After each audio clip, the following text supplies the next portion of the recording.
Hello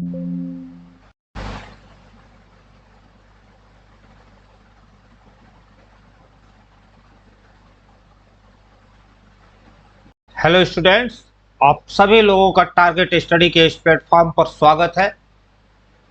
भाई demand और बच्चों का जो रिक्वेस्ट का चल रहा था कंटिन्यू, उस डिमांड के अकॉर्डिंग आज मैं आप लोगों को हिंदी का कंटेंट दे रहा हूं। और ये हिंदी का कंटेंट यदि आप वीडियो में शुरू से लेकर अंत तक बने रहते हैं तो यकीन मानिए यहाँ से आपको निश्चित अर्धवार्षिक परीक्षा से लेकर वार्षिक परीक्षा अर्थात बोर्ड की परीक्षा तक कम से कम 3 से 4 क्वेश्चन 100% मिलने वाले हैं। तो मैं आप सभी लोगों को मैं इस प्लेटफॉर्म से सभी लोगों का स्वागत करता हूं। और मैंने ये कंटेंट में एक चीज लिखा है जिस पर आपकी नजर पड़ रही है। अब बजेगा डंका, तो ध्यान रखें। मैं आज आपको ये बताने वाला हूं कि हिंदी का कंटेंट कैसे पढ़ा जाता है और कैसे अपने दिमाग में आप चीजें सेट रख सकते हैं।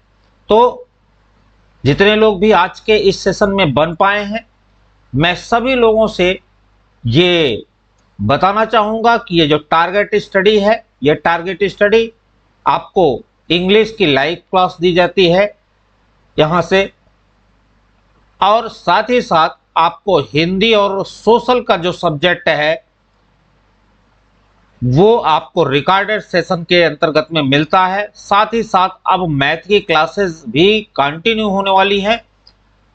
तो आप सभी लोग यदि इस प्लेटफॉर्म से बैच ज्वाइन करना चाहते हैं तो 9415145771 पर केवल आपको व्हाट्सएप पर मैसेज डालना होगा और यहां से आपको पूरी क्वेरी मिल जाएगी। साथ ही अगर आप टेलीग्राम से जुड़ना चाहते हैं तो टारगेट स्टडी के नाम से एक टेलीग्राम चैनल भी है, आप वहां भी ज्वाइन करके यहां के स्टडी मटेरियल, पीडीएफ या बैच के बारे में कोई भी जानकारी प्राप्त कर सकते हैं। आज का जो मैंने टॉपिक चुना है वो टॉपिक है हिंदी गद्य साहित्य का इतिहास, क्योंकि यहां से 100% आपको मालूम है कि 6 से 7 क्वेश्चन पूछे ही जाते हैं। और चूंकि ये टॉपिक इतना लंबा है कि आप यहां से चीजें आसानी से अपने दिमाग में सेट नहीं कर पाते हैं, मैं आपको यहां से एक चीज बता देना चाहता हूं कि किस तरह से एक प्रश्न और उसके साथ में उसकी एडिशनल जानकारी अगर आप रख पाते हैं अपने दिमाग में तो निश्चित तौर पे ये आपके लिए मील का पत्थर साबित होने वाली है। तो चलिए ज्यादा डिले नहीं करते हुए मैं सीधे कंटेंट पे चलता हूं, सीधे आपको सेशन में लेकर चलता हूं। लेकिन ध्यान रहे आप वीडियो में शुरू से लेकर अंत तक बने रहें और मैं आपको यह विश्वास दिलाना चाहता हूं कि 100% यहां से आपको क्वेश्चन मिलने ही वाले हैं। तो चलिए आज का पहला क्वेश्चन मैं आपके सामने रख रहा हूं। पहला क्वेश्चन आपके स्क्रीन पर आ गया है और यह क्वेश्चन क्या कह रहा है कि हिंदी की प्रथम कहानी कौन सी है। हिंदी की प्रथम कहानी कौन सी है। परीक्षा गुरु आपका ऑप्शन है पहला, दूसरा ऑप्शन है नहुस, तीसरा ऑप्शन आपका इंदुमती है और चौथा ऑप्शन है चंद छंद वर्णन की महिमा। अब आप यहां पर चीजों को बड़ी ही आसानी से समझ सकते हैं। सबसे पहले मैं इस बिंदु को आप पर आपके दिमाग में सेट करना चाहता हूं। ये चंद छंद वर्णन की महिमा जो है ये हिंदी खड़ी बोली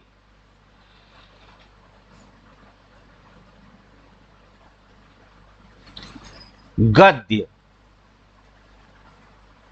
की प्रथम रचना है। ये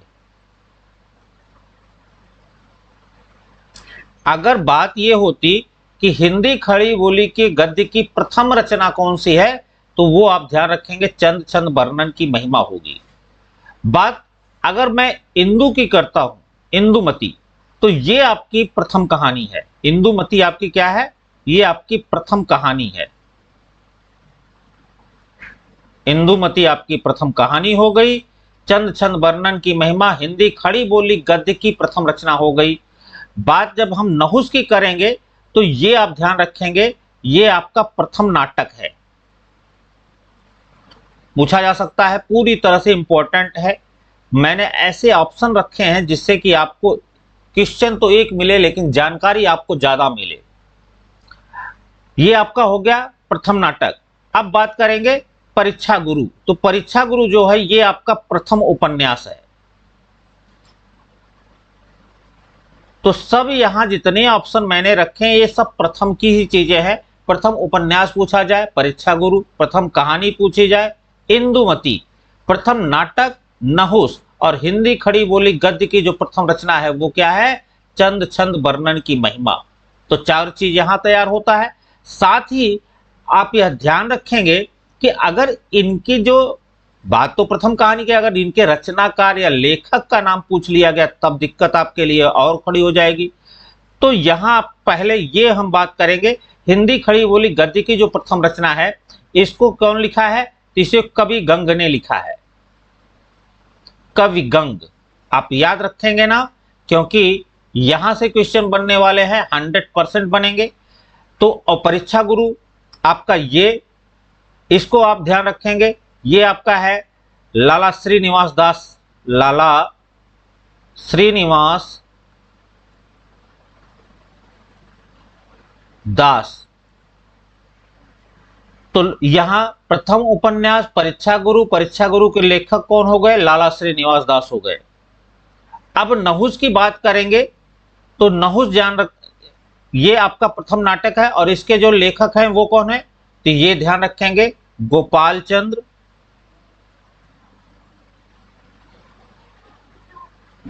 गिरधर दास।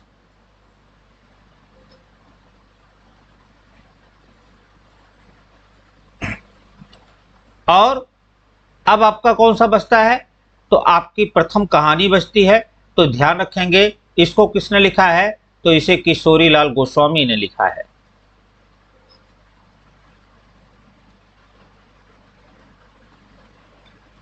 आप इसी तरह से केवल नोट्स आप बनाते जाएंगे, क्वेश्चन के ऑप्शन पे चारों ऑप्शन आपके बड़े इंपॉर्टेंट हैं।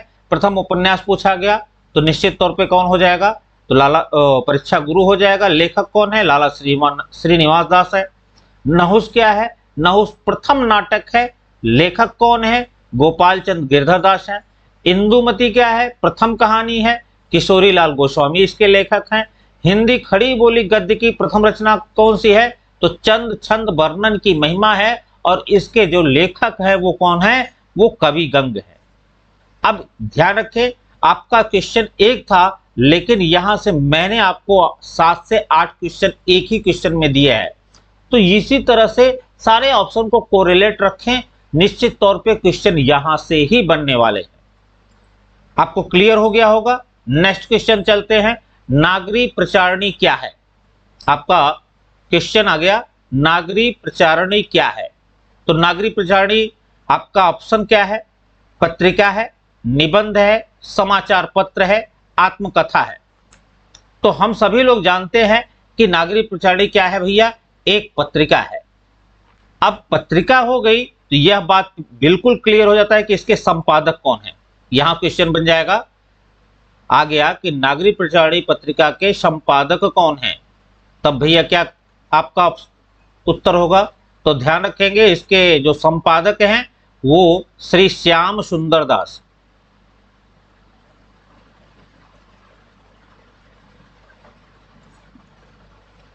इसके संपादक हो गए। अब ये भी पूछा जा सकता है कि इसके जो संपादन का जो स्थान है वो क्या है भैया, तो इसका स्थान काशी था। ये आप एक एडिशनल आप जानकारी रखें। फिर यह भी पूछा जा सकता है कि यह किस युग की पत्रिका है, तो यह ध्यान रखेंगे ये शुक्ल युग की पत्रिका है।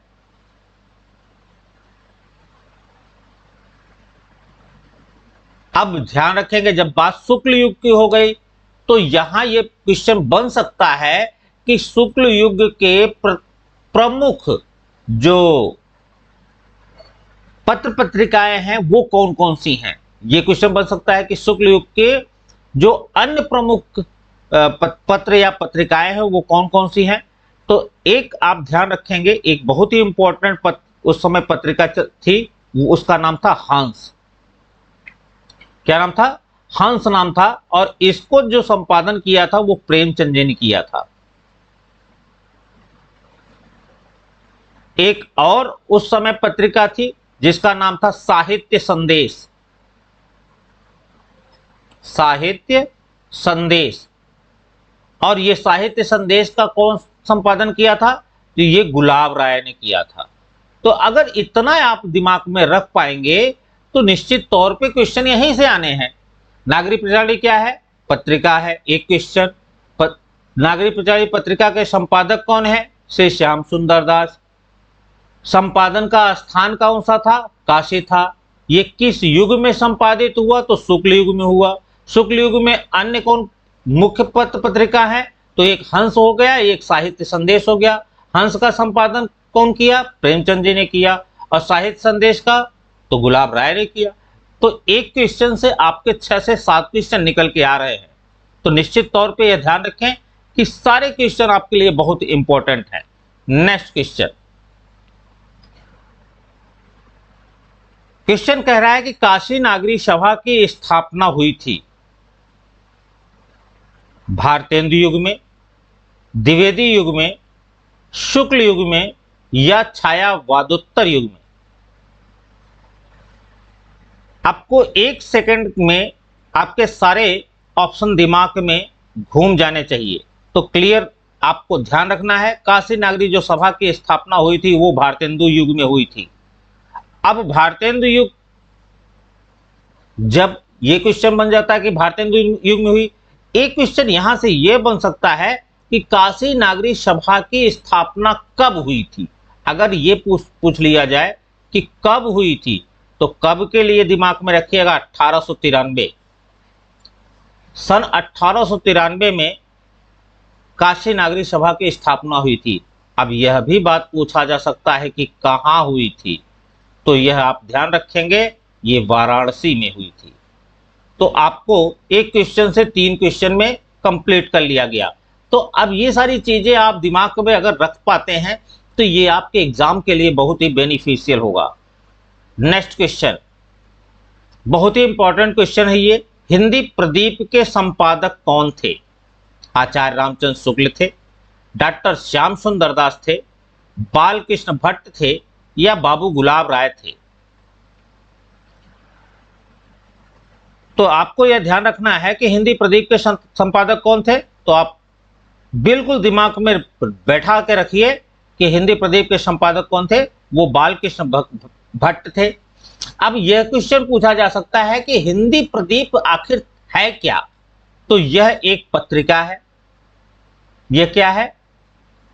अब पत्रिका है तो क्लियर बात होगी, संपादक कौन है? बालकृष्ण भट्ट हुए।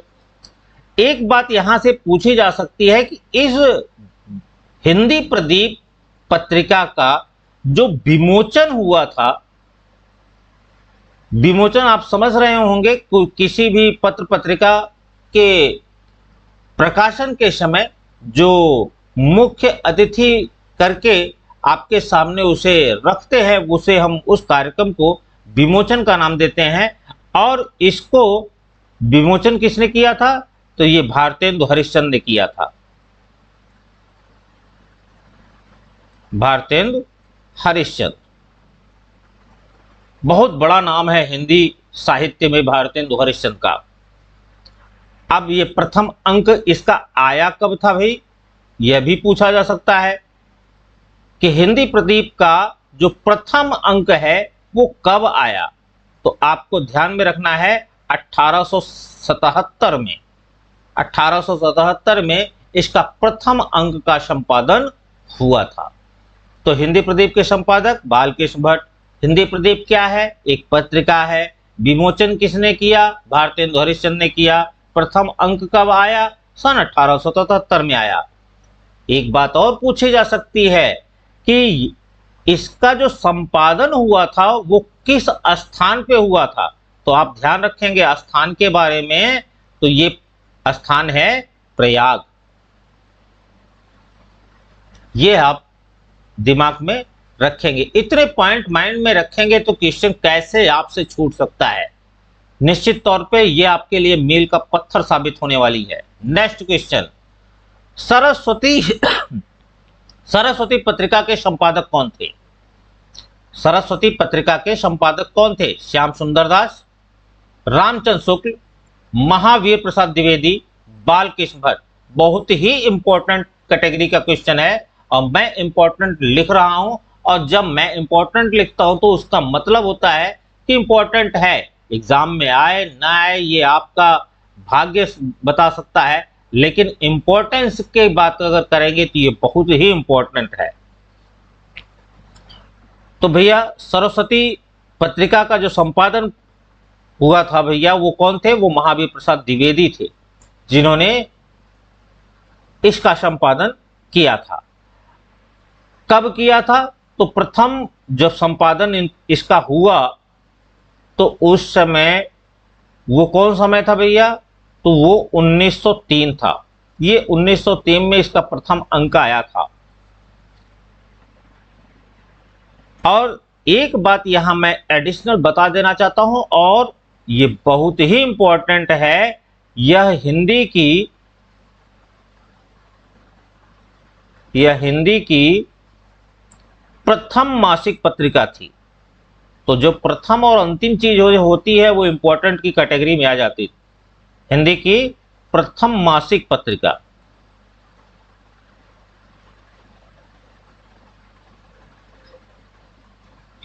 तो ये आपके माइंड में सेट होना चाहिए। नेक्स्ट क्वेश्चन, खड़ी बोली गद्य की प्रथम रचना कौन सी है? जो प्रथम और अंतिम रचनाएं होती हैं वो इंपॉर्टेंट कैटेगरी में आ जाती हैं।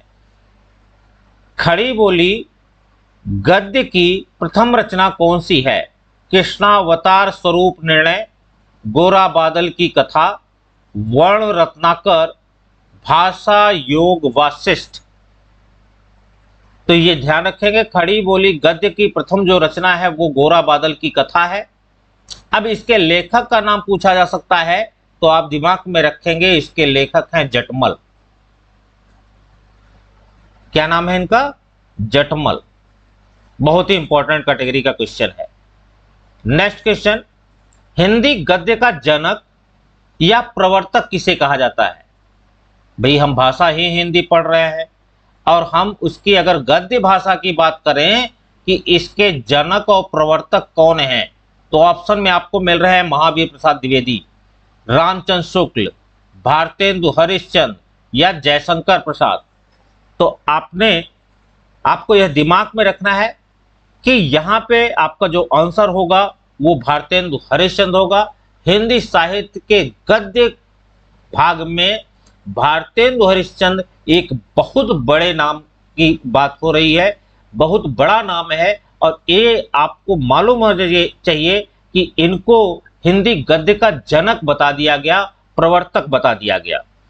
कभी कभी क्वेश्चन ये पूछ लिया जाता है कि भारतेंदु हरिश्चंद्र का मूल नाम क्या था? क्या पूछा जाता है? मूल नाम पूछ लिया जाता है। तो ध्यान रखेंगे, मूल नाम इनका जो है वो हरिश्चंद्र था। मूल नाम हरिश्चंद्र। तो आप कहेंगे भारतेंदु क्या है? तो भारतेंदु इनकी उपाधि थी। उपाधि क्या थी इनकी? भारतेंदु।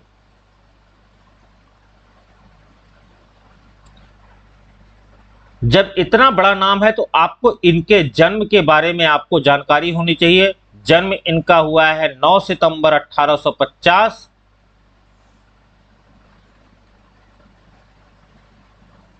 स्थान वाराणसी।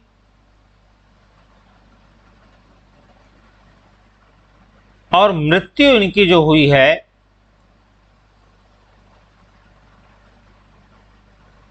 6 जनवरी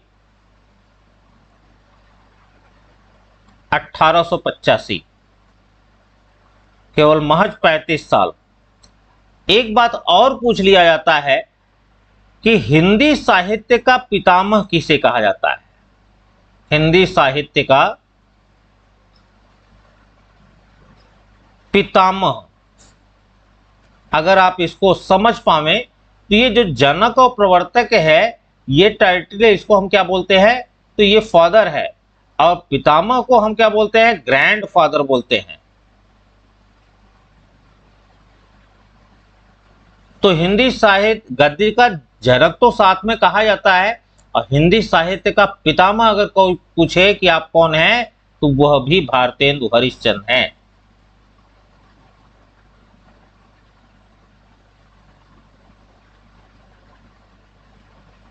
अब इनके बारे में आपको पूरी तरह से जानकारी हो गई। हिंदी गद्य का जनक भारतेंदु हरिश्चंद्र, हिंदी साहित्य का पितामह भारतेंदु हरिश्चंद्र, मूल नाम हरिश्चंद्र, इनकी उपाधि भारतेंदु उपाधि थी। जन्म कब हुआ? 9 दिसंबर 1850। मृत्यु कब हुई? 6 जनवरी 1885। बस इतनी चीजें आपको माइंड में रखनी है। अगला क्वेश्चन आपके सामने आ गया है, आनंद कादंबिनी पत्र के संपादक कौन थे? बहुत ही इंपॉर्टेंट कैटेगरी से कई बार यह एग्जाम में क्वेश्चन बन गया है, तो आप सभी लोग यह ध्यान रखें कि इंपॉर्टेंट कैटेगरी का है। आनंद कादंबिनी पत्र के संपादक कौन थे? भारतेंदु हरिश्चंद्र थे, बद्री नारायण चौधरी प्रेमघन थे, या राय कृष्णदास थे, या महावीर प्रसाद द्विवेदी थे? तो यह आप ध्यान रखेंगे कि आनंद कादंबिनी पत्र के जो संपादक थे वो कौन थे भैया? तो वो बद्री नारायण चौधरी प्रेमघन थे। अब चूंकि ये क्या है, एक पत्र है, और पत्र का तो भैया संपादन होता है, तो यहां संपादन वर्ष पूछा जा सकता है कि इसका जो प्रथम संपादन वर्ष था वो क्या था? तो आप ध्यान रखेंगे संपादन वर्ष इनका है 1881। किस स्थान से संपादित हुआ यह भी पूछा जा सकता है, तो आप दिमाग में रखेंगे मिर्जापुर से। ठीक, तो ये आप बहुत ही तरीके से इसको अपने माइंड में सेट रख सकते हैं। आनंद कादंबिनी पत्र के संपादक कौन है, ये पूछा भी जा सकता है कि आनंद कादंबिनी क्या है, तो यह भी आप दिमाग में रखेंगे, यह एक पत्र है। संपादन किसने किया? बद्रीनारायण चौधरी ने किया। किस वर्ष किया? सन 1881 में। कहां से किया? मिर्जापुर से किया। बस इतना सा आपको माइंड में सेट रखना है। क्वेश्चन कैसे आपको समझ में आ रहे हैं, इसकी इंपॉर्टेंट कितनी आपको लग रही है, ये कमेंट के माध्यम से जरूर बताइएगा। चलिए भैया, ऐसा भी क्वेश्चन अब आता है आपको बोर्ड में, सही विकल्प का चयन करना होता है, और सही विकल्प आपको पढ़ के उसको अच्छी तरह से समझना होगा। जयशंकर प्रसाद एक आलोचक हैं। अगला ऑप्शन कह रहा है कि महादेवी की प्रसिद्ध रचना गोदान है। फिर गुनाहों के देवता धर्मवीर भारती का उपन्यास है। गुलाब राय प्रसिद्ध कवि हैं। अगर ये जो आपके कथन दिए गए हैं इसके बात अगर हम करें तो इसका पहला जो ऑप्शन ये कहा जा रहा है कि जयशंकर प्रसाद एक आलोचक है, तो यह पूरी तरह से गलत है, क्योंकि जयशंकर प्रसाद एक छायावादी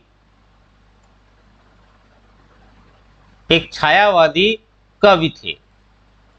तो जब कवि थे तो आलोचक की कैटेगरी में इनको नहीं रखा जाता। अब बात होती है महादेवी की प्रसिद्ध रचना गोदान है, तो हमको इसको अच्छी तरह से मालूम है कि गोदान किसकी रचना है भैया, तो ये प्रेमचंद की रचना है। और जब प्रेमचंद्र की ये रचना है तो ये कथन क्या हो जाता है, गलत हो जाता है। अब गुनाहों के देवता धर्मवीर भारती का उपन्यास है, ये बिल्कुल आपका राइट ऑप्शन है। गुनाहों के देवता एक उपन्यास है, लेखक कौन है, तो धर्मवीर भारती है। आप बिल्कुल इसको दिमाग में सेट रखिएगा। तो यहां अगला जो ऑप्शन है गुलाब राय प्रसिद्ध कवि हैं, तो आप ध्यान रखेंगे गुलाब राय जो थे वो एक आलोचक थे और एक निबंधकार थे। बस इतना आपको दिमाग में रखना है। नेक्स्ट क्वेश्चन, सही विकल्प का चयन करें। प्रेमचंद एक प्रमुख नाटककार हैं। डॉक्टर श्याम सुंदर दास एक प्रसिद्ध कवि हैं। ध्रुव स्वामिनी जयशंकर प्रसाद का नाटक है। त्रिवेणी रामचंद्र शुक्ल का कविता संग्रह है। तो आप सभी लोग जानते हैं कि प्रेमचंद नाटककार नहीं थे, ये क्या थे? ये उपन्यासकार थे। ये क्या थे? उपन्यासकार थे। और जब उपन्यासकार थे तो नाटककार हो नहीं सकते, तो ये आपका ऑप्शन गलत हो जाता है।